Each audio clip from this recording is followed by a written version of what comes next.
അപ്പോൾ സോഷ്യലിൻ്റെ second ചാപ്റ്ററായ the river Valley സിവിലൈസേഷനിലേക്ക് നമുക്ക് കടക്കാം. അപ്പോൾ second chapter the river Valley civilisations, അതായത് നദീതട സംസ്കാരം. അപ്പോൾ ഫസ്റ്റ് ഒരു ആമുഖത്തോടു കൂടിയാണ് ഈ ചാപ്റ്റർ തുടങ്ങുന്നത്. നമുക്കിതൊന്ന് നോക്കാം. It was the year 56. The British decided to lay a railway line from Multan to Lahore. The Brunton brothers were assigned the charge of its construction. The line was to be led through the Indus Valley. Though the brothers, who were engineers, toiled hard with the labours, they could not fix the railway track in the loose soil. The construction came to a standstill. Then the engineers noticed some burnt bricks nearby. They were hard and suitable for laying the track.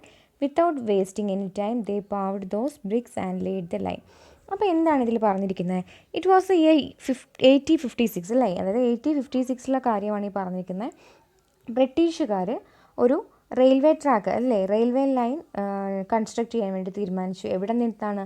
Multan to Lahore വരെയാണ് അത് construct ചെയ്യാൻ തീരുമാനിച്ചത്, railway track.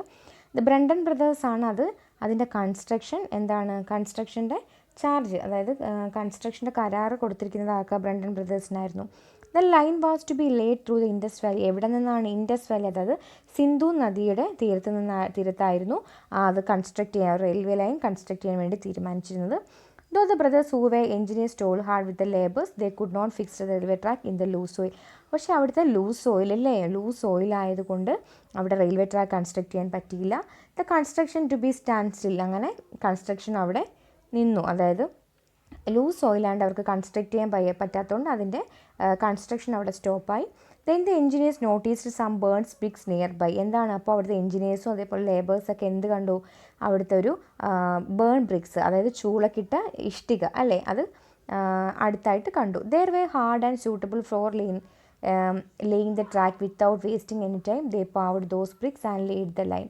അപ്പോൾ എന്താണ്, അവർ ആ rocks അല്ലേ, നമ്മുടെ railway track നിർമ്മിക്കാൻ വേണ്ടി നല്ല ഹാർഡായിട്ടുള്ള ബ്രിക്സ് ആണെന്ന് മനസ്സിലായി അല്ലേ, ചൂളക്കിട്ട ബ്രിക്സ് നല്ല ഹാർഡാണെന്ന് മനസ്സിലായി, അതേപോലെ റെയിൽവേ ട്രാക്കിന് പറ്റിയതാണെന്ന് മനസ്സിലായി. അങ്ങനെ അവർ ഒട്ടും വേസ്റ്റ് ചെയ്യാതെ അത് paved those bricks and laid the line, എന്നിട്ട് അവർ ലൈൻ കൺസ്ട്രക്ട് ചെയ്തു. Neither the labourers nor the engineers realized that loose burnt bricks were the remains of a great civilization that exists centuries back. അപ്പോൾ ഇതിൽ കൂടെ എന്താണ് മനസ്സിലാക്കാൻ കഴിഞ്ഞത്? ഒരു മഹത്തായ സംസ്കാരത്തിൻ്റെ അവശിഷ്ടങ്ങളാണ് ഈ ഇഷ്ടികകളിൽ നിന്ന് ആ എഞ്ചിനീയേഴ്സിനും അതേപോലെ അവിടുത്തെ ലേബേഴ്സിനും മനസ്സിലാക്കാൻ കഴിഞ്ഞു അല്ലേ. Later when sir John Marshall was the director of the archaeological survey of India. അത് കഴിഞ്ഞ് ആരാണ്? സർ ജോൺ മാർഷാലിനെ ആർക്കിയോളജിക്കൽ സർവേ ഓഫ് ഇന്ത്യയുടെ ഡയറക്ടറായിട്ട് നിയമിച്ചു. And excavation was undertaken in 1921. എന്നിട്ട് ഇത് ഒരു മഹത്തായ സംസ്കാരത്തിൻ്റെ അവശിഷ്ടങ്ങളാണെന്ന് ഏത് ഇയറിലാണ് കണ്ടെത്തിയത്? ആ എക്സ്കവേഷൻ കണ്ടെത്തിയത് എന്നാണ് 1921 കണ്ടെത്തിയത്. It reveal that a bricks were the ruins of a great civilisation. എന്താണ് ഇത്? ഒരു മഹത്തായ സംസ്കാരത്തിൻ്റെ അവശിഷ്ടങ്ങളാണെന്ന് കണ്ടെത്തി അല്ലേ. അപ്പോൾ ഇത് ആർക്കിയോളജിക്കൽ സർവേ ഓഫ് ഇന്ത്യയുടെ ഡയറക്ടറാണ് സർ ജോൺ മാർഷാലാണ് ആർക്കിയോളജിക്കൽ സർവേ ഓഫ് ഇന്ത്യയുടെ director. The excavations revealed that a civilization had existed in the valleys of the river Indus and its tributaries. Hence, this civilization came to be known as the Indus Valley Civilization. അപ്പോൾ എന്താണ് പറയുന്നത്? അതായത് സിന്ധു നദി, അതായത് Indus വാലിയുടെ അതേപോലെ അതിൻ്റെ അതായത് ട്രിബ്യൂട്ടറീസിൽ ഒരു സംസ്കാരം നിലനിന്നിരുന്നു അല്ലേ. അതായത് സിന്ധു നദീതടത്തിലും അതേപോലെ ഇൻഡസ് വാലിയുടെ ട്രിബ്യൂട്ടറീസ്, അതായത് അതിൻ്റെ പോഷക നദികളിലും ഒരു സംസ്കാരം നിലനിന്നിരുന്നു. അതുകൊണ്ടാണ് അതിനെ എന്താണ് ഇൻഡസ് വാലി സിവിലൈസേഷൻ എന്ന് നമ്മൾ അറിയപ്പെട്ടിരുന്നത്. The first excavation was conducted in Harappa in the present Pakistan. അപ്പം ആദ്യത്തെ ഗവേഷണം എവിടെയായിരുന്നു കണ്ടുപിടിച്ചത്? ഹാരപ്പയിലായിരുന്നു അല്ലേ. ഹാരപ്പ എന്ന് പറഞ്ഞാൽ ഇപ്പോഴത്തെ പാകിസ്ഥാൻ, പ്രസൻറ്റ് പാകിസ്ഥാനാണ്. It was led by Dayaram Sahni. അത് ആരാണ് ലീഡ് ചെയ്തത്? ദയാറാം സാഹിനിയാണ് അത് ലീഡ് ചെയ്തത്. അതായത് ഹാരപ്പ എക്സ്കവേഷൻ ലീഡ് ചെയ്തത് ദയാറാം സാഹിനിയാണ്. Since the first evidence for the Indus valley civilisation was obtained from Harappa. അപ്പം ആദ്യം നമ്മൾ ആദ്യത്തെ ഗവേഷണം ഹാരപ്പയിൽ നടന്നുകൊണ്ടാണ്. ഇൻഡസ് വാലി സിവിലൈസേഷൻ ആദ്യത്തെ ഗവേഷണം ഹാരപ്പയിൽ നടന്നതുകൊണ്ട് അതിനെ പറയുന്ന പേര് സിവിലൈസേഷൻ. ആ സിവിലൈസേഷനെ പറയുന്നതാണ് ഹാരപ്പൻ സിവിലൈസേഷൻ അല്ലേ. അപ്പോൾ എന്താണ്, the first excavation was conducted in Harappa in the present Pakistan. It was led by Dayaram Sahni. Since the first evidence for the Indus valley civilisation was obtained from Harappa, so this civilisation is known as Harappan civilisation. Next നോക്കി, it was R D Banerji who led the excavations in Mohenjodaro in the present Pakistan. അപ്പം second നടന്ന ഏതാണ്, മോഹൻജദാരോ അല്ലേ. മോഹൻജദാരോയുടെ ഗവേഷണം ആരാണ് ചെയ്തിരുന്നത്, R D Banerji. Who led the excavations in Mohenjodaro in the present Pakistan. അപ്പോൾ അത് എവിടെയാണ്, ഇപ്പോഴത്തെ പാകിസ്ഥാനാണ്. Further researches on the civilisation are going on. ബാക്കി കാര്യങ്ങൾ നമുക്ക് നോക്കാം. Complete the chart that indicates the excavation of the Indus valley civilisations. അപ്പം ഇൻഡസ് വാലി സിവിലൈസേഷൻ്റെ ഒരു ചാർട്ട് ഇവിടെ തന്നിട്ടുണ്ടല്ലേ. അപ്പോൾ the director archaeological survey of India, ആരായിരുന്നു ഡയറക്ടർ ആർക്കിയോളജിക്കൽ സർവേ ഓഫ് ഇന്ത്യയുടെ നമ്മൾ പഠിച്ചതാണ്, സർ ജോൺ മാർഷൽ ആയിരുന്നു ആർക്കിയോളജിക്കൽ സർവേ ഓഫ് ഇന്ത്യയുടെ ഡയറക്ടർ അല്ലേ. നെക്സ്റ്റ് എന്താണ്, ആർ ഡി ബാനർജി ആരായിരുന്നു, മോഹൻജദാരോ അല്ലേ. R D Banerjee Mohenjodaro. അവിടെ കണ്ടക്റ്റഡ് എക്സ്കവേഷൻസ് ഇൻ ഹാരപ്പ, അതാരായിരുന്നു, അതിപ്പോൾ നമ്മൾ ഓൾറെഡി പഠിച്ചിട്ടുണ്ട്, ദയാറാം സാഹിനി അല്ലേ. അപ്പോൾ ആർ ഡി ബാനർജി ആരായിരുന്നു, കണ്ടക്റ്റഡ് എക്സ്കവേഷൻസ് ഇൻ മോഹൻജദാരോ. അതേപോലെ ദയാറാം സാഹിനിയാണ് കണ്ടക്റ്റഡ് എക്സ്കവേഷൻസ് ഇൻ ഹാരപ്പ. അപ്പം ഇതിൽ ഇത്രയാണ് പറഞ്ഞിരിക്കുന്നത്. അതേപോലെ സർ ജോൺ മാർഷാലിൻ്റെ, ദയാറാം സാഹിനി, അതേപോലെ ആർ ഡി ബാനർജിയുടെയൊക്കെ പിക്ചേഴ്സ് നമ്മുടെ ടെക്സ്റ്റ് ബുക്കിൽ കൊടുത്തിട്ടുണ്ട്. ജസ്റ്റ് അതൊന്ന് നോക്കുക. The Harappan civilization stretched across the region ranges from the western part of Pakistan to Alangarpur in Uttar Pradesh and from Kashmir in the north to Narmada Valley in the south. The period of this civilization is generally placed between BCE 2700 and BCE 1700 അല്ലേ. അപ്പോൾ അതൊന്ന് നിങ്ങൾ നോക്കിക്കേ. അപ്പോൾ Harappan civilisation എവിടം വരെയാണ് stretch ചെയ്തിരുന്നത്. അപ്പോൾ ഹാരപ്പൻ സിവിലൈസേഷൻ വ്യാപിച്ചിരുന്നത് എവിടേക്കാണെന്നാണ് പറയുന്നത്.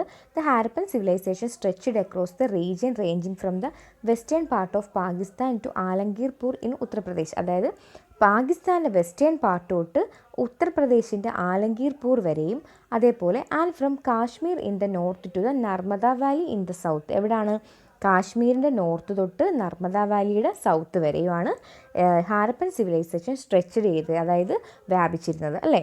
The period of this civilization is generally placed between BC 2700 and BC 1700. അപ്പം അത് ഏത് പീരീഡിലായിരുന്നു എന്നാണ് കൊടുത്തിരിക്കുന്നത്, ഏത് പീരീഡിലായിരുന്നു. Period of civilisation is generally placed between BCE 2700 and BCE 1700. അപ്പോൾ ജസ്റ്റ് നിങ്ങളിതൊന്ന് വായിച്ചു നോക്കുക. ഓക്കെ, ഇനി നമുക്ക് നെക്സ്റ്റ് പേജിൽ ഒരു മാപ്പ് തന്നിട്ടുണ്ട്. അപ്പോൾ നോക്കാം. Observe the map and list the major sites of the Indus valley civilisation in the table given. Identify the present countries in which they are situated. അപ്പോൾ നമുക്കൊരു മാപ്പ് തന്നിട്ടുണ്ട്, അതേപോലെ ഒരു ടേബിളും തന്നിട്ടുണ്ട് അല്ലേ. Sites of Indus valley civilisation and country, അങ്ങനെ രണ്ട് നമുക്ക് ഒരു ടേബിൾ തന്നിട്ടുണ്ടല്ലേ. അപ്പോൾ ഫസ്റ്റ് എന്താണ്, sites of Indus valley civilisation. അപ്പം ഫസ്റ്റ് വൺ ഹാരപ്പയാണ്. അപ്പോൾ ഹാരപ്പ എവിടെയാണ്, ഏത് കൺട്രിയിലാണ്, നമ്മൾ ഓൾറെഡി പഠിച്ചിട്ടുണ്ട്, പാകിസ്ഥാനിലാണ്. മോഹൻജദാരോ പാകിസ്ഥാൻ, അതേപോലെ സുദ്ഗഞ്ചൂർ എവിടെയാണ്, പാകിസ്ഥാൻ. ആലംഗീർപൂർ ഇന്ത്യയിലാണ്. അതേപോലെ ബൻവാലി അല്ലെങ്കിൽ ബനാവാലി അതെവിടെയാണ്, ഇന്ത്യയിലാണ്. കാലിബംഗൻ എവിടെയാണ്, കാലിബംഗൻ അത് ഇന്ത്യയിലാണ്, രാജസ്ഥാനിൽ. അതേപോലെ ലോത്താൽ ഇന്ത്യയിലാണ്, ഗുജറാത്തിലാണ്. ധോലാവീര എവിടെ, ധോലാവീര ഇന്ത്യയിലാണ്. റാങ്പൂർ ഇന്ത്യയിലാണ്. അതേപോലെ ഷോട്ടുഗൈ എവിടെയാണ്, ഷോട്ടുഗൈ അഫ്ഗാനിസ്ഥാനാണ് അല്ലേ. പ്രസൻറ്റ് അഫ്ഗാനിസ്ഥാനിലാണ് ഷോട്ടുഗൈ. അപ്പോൾ ഇത് നമ്മൾ ഓൾറെഡി പഠിച്ചിട്ടുണ്ടല്ലേ, ഹാരപ്പ അതേപോലെ മോഹൻജദാരോ ഒക്കെ നമ്മൾ പഠിച്ചിട്ടുണ്ട്, ഇന്ത്യയിലാണെന്നുള്ളത് അല്ല. ഹാരപ്പ പാകിസ്ഥാനിലും അതേപോലെ മോഹൻജദാരോ പാകിസ്ഥാനിൽ. അപ്പോൾ ഇതെല്ലാം നമ്മൾ പഠിച്ചതാണ്, നേരത്തെ പഠിച്ചിട്ടുള്ളതാണ്. അപ്പോൾ ഈ മാപ്പ് നോക്കിയാൽ നമുക്ക് അറിയാൻ പറ്റും ഇത് സൈറ്റ്സ് ഓഫ് ഇൻഡസ് വാലി, അതേപോലെ ഇതിൻ്റെ കൺട്രിയൊക്കെ നമുക്ക് മാപ്പ് നോക്കി അറിയാൻ പറ്റും. ജസ്റ്റ് നോക്കിയിട്ട് നിങ്ങളൊന്ന് ഈ ടേബിളൊന്ന് ഫില്ല് ചെയ്തെടുക്കുക. ഓക്കെ, ഇനി നമുക്ക് പഠിക്കാനുള്ള ഫീച്ചേഴ്സ് ഓഫ് സിറ്റീസാണ്. അതായത് ഫീച്ചേഴ്സ് ഓഫ് സിറ്റീസ് എന്ന് പറഞ്ഞാൽ എന്താണ്, സിന്ധു നദിയുടെ സംസ്കാരത്തിൽ നഗരങ്ങളുടെ സവിശേഷതയെക്കുറിച്ചാണ് നമ്മൾ പഠിക്കുന്നത് അല്ലേ. അതായത് ഫീച്ചേഴ്സ് ഓഫ് സിറ്റീസ്, അതായത് നഗരങ്ങളുടെ സവിശേഷതകൾ. We have seen it was the hardness of the BRICS they came across the amazed the labours. The key feature of the Harappan cities was the use of hard burnt bricks. All buildings were built of burnt bricks. The cities Harappa, Mohenjo-daro and Lothal all had two parts. അപ്പം നമ്മൾ നേരത്തെ പഠിച്ചു കഴിഞ്ഞു എന്താണ് ഈ burned ബ്രിക്സിനെ കുറിച്ചുള്ള importance ഒക്കെ നമ്മൾ പഠിച്ചു കഴിഞ്ഞു അല്ലേ, നേരത്തെ ഇതിൽ പഠിച്ചു കഴിഞ്ഞു. അപ്പം എന്താണ് ഹാരപ്പൻ സിറ്റീസിലെ മെയിൻ ഇമ്പോർട്ടൻസ് അല്ലെങ്കിൽ സവിശേഷത എന്ന് പറയുന്നത് എന്താണ്, ഈ ഇഷ്ടികയാണ് അല്ലേ, അതായത് ഈ ചൂളയിലിട്ട് ഇഷ്ടികയാണ്, ഈ ബേൺഡ് ബ്രിക്സ് ആണ്. The key feature of the Harappan cities was the use of hard bricks. എന്താണ് ഹാരപ്പൻ സിറ്റീസിൻ്റെ സവിശേഷത എന്ന് പറയുന്നത് തന്നെ ഈ ഹാർഡ് ബേൺഡ് ബ്രിക്സ് ആണ്. All buildings were built of burned bricks. അപ്പോൾ അവിടുത്തെ എല്ലാ ബിൽഡിങ്സും എന്തുകൊണ്ടാണ് ഈ ബേൺഡ് ബ്രിക്സ് കൊണ്ടാണ് ഉണ്ടാക്കിയിരിക്കുന്നത്.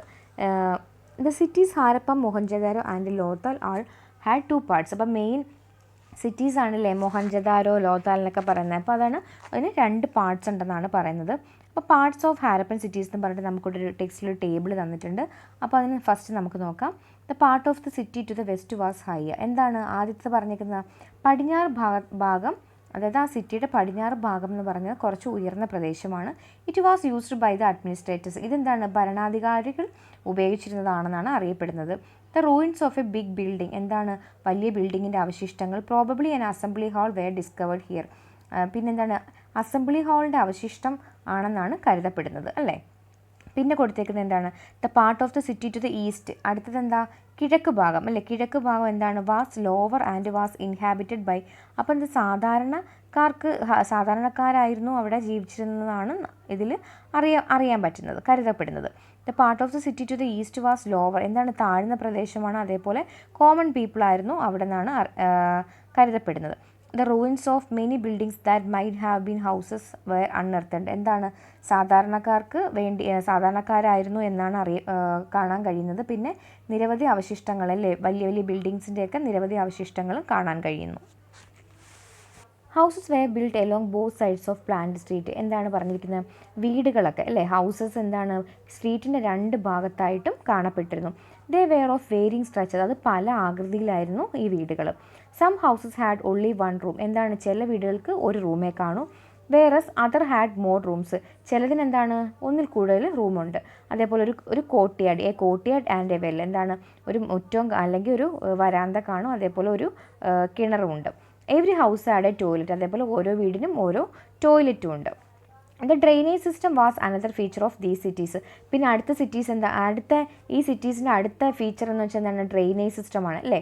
The waste water from the houses was let out in the drains. എന്താണ് വീടുകളിൽ നിന്നുള്ള, അതായത് ഹൗസസിൽ നിന്നുള്ള വേസ്റ്റ് വാട്ടർ എന്താണ് ഈ ഡ്രെയിനേജ് സിസ്റ്റത്തിലോട്ടാണ് പോകുന്നത് അല്ലേ. ഡ്രെയിൻസിൽ കൂടെ ഡ്രെയിനേജ് സിസ്റ്റത്തിലോട്ട് പോകും.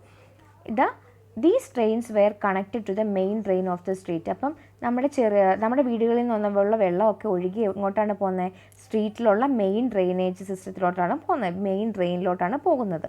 The drains were built of burned bricks. ഇത് എന്തുകൊണ്ടാണ് ഈ ഡ്രെയിനേജ് സിസ്റ്റം ഉണ്ടാക്കിയിരിക്കുന്നത്, എന്തുകൊണ്ടാണ് കൺസ്ട്രക്ട് ചെയ്തിരിക്കുന്നത്, ബേൺഡ് ബ്രിക്സ് കൊണ്ടാണ് ഈ ഡ്രെയിനേജ് സിസ്റ്റം ഉണ്ടാക്കിയിരിക്കുന്നത്. And covered with stone slabs. എന്താ ഈ ഡ്രെയിനേജ് സിസ്റ്റം എന്തുകൊണ്ടാണ് കവർ ചെയ്തിരിക്കുന്നത്, കല്ലിൻ്റെ സ്ലാബ് കൊണ്ടാണ് കവർ ചെയ്തിരിക്കുന്നത്. Effective drainage system existed even in small towns and village. എന്താണ് ഈ ഡ്രെയിനേജ് സിസ്റ്റത്തിനൊക്കെ വളരെ ഒരു ഇമ്പോർട്ടൻസ് ആണ് ഈ സിറ്റീസിൽ കൊടുക്കുന്നത് അല്ലേ. അപ്പോൾ ഈ ഒരു എഫക്റ്റീവ് ഡ്രെയിനേജ് സിസ്റ്റം എവിടെയൊക്കെയുണ്ട്, ചെറിയ ടൗൺസിലും ഉണ്ട്, അതേപോലെ വില്ലേജസിലും അല്ലെ ഗ്രാമപ്രദേശത്തിലും ടൗൺസിലും ഒക്കെ ഡ്രെയിനേജ് സിസ്റ്റം വളരെ എഫക്റ്റീവാണ്. നെക്സ്റ്റ് നോക്കിയേ, in Mohenjodaro A great tank. മൊഹൻജദാരോയിൽ ഒരു ഗ്രേറ്റ് ടാങ്ക് ഉണ്ട്, അതിന് പറയുന്നതാണ് ഗ്രേറ്റ് ബാത്ത് എന്ന് അല്ലേ. Great bath was discovered. In Mohenjo-daro, a great tank called the Great Bath was discovered. അപ്പോൾ എന്താണ് മൊഹൻജദാരോയിലൊരു വലിയ ടാങ്ക് ഉണ്ടല്ലേ, അപ്പം അതിന് പറയുന്ന പേരാണ് ഗ്രേറ്റ് ബാത്ത് എന്ന്. It is an evidence for the architectural skill of the people of that period. അപ്പോൾ എന്താണ് അവരുടെ ആർക്കിടെക്ചറൽ സ്കില്ലാണ്, അന്നത്തെ കാലത്തെ ആൾക്കാരുടെ ആർക്കിടെക്ചറൽ സ്കില്ലാണ് ഈ മൊഹൻജദാരോയിലെ ഗ്രേറ്റ് ടാങ്കിലൂടെ നമുക്ക് കാണാൻ പറ്റുന്നത് അല്ലേ. It was build entirely with burn bricks. അപ്പം നമ്മൾ ഓൾറെഡി പറഞ്ഞു കഴിഞ്ഞു ഹാരപ്പയിലെ ഫീച്ചേഴ്സ് ഓഫ് സിറ്റീസ് നമ്മൾ പറഞ്ഞു. ഹാരപ്പൻ സിറ്റീസിൻ്റെ ഏറ്റവും വലിയ സവിശേഷത എന്ന് പറഞ്ഞാൽ എന്താണ് ഈ ബേൺഡ് ബ്രിക്സ് കൊണ്ടുണ്ടാക്കിയ ബിൽഡിങ്സ് ആണെന്ന് പറഞ്ഞു. അപ്പം ഈ മൊഹൻജദാരോയിൽ ഈ ഗ്രേറ്റ് ടാങ്കും എന്തുകൊണ്ടാണ് ഉണ്ടാക്കിയിരിക്കുന്നത്, ബേൺഡ് ബ്രിക്സ് കൊണ്ടാണ് ഈ മൊഹൻജദാരോയിലെ ഗ്രേറ്റ് ബാത്ത് എന്ന് പറഞ്ഞ ഗ്രേറ്റ് ടാങ്ക് ഉണ്ടാക്കിയിരിക്കുന്നത്. അപ്പം ഹാരപ്പൻ സിറ്റീസിലെ ഫീച്ചേഴ്സ് എന്ന് പറയുമ്പോൾ എന്താണ് ഈ പറയുന്ന കാര്യങ്ങളൊക്കെയാണ്. അപ്പോൾ ഇതെല്ലാവരും ഒന്ന് വായിച്ചു നോക്കുക.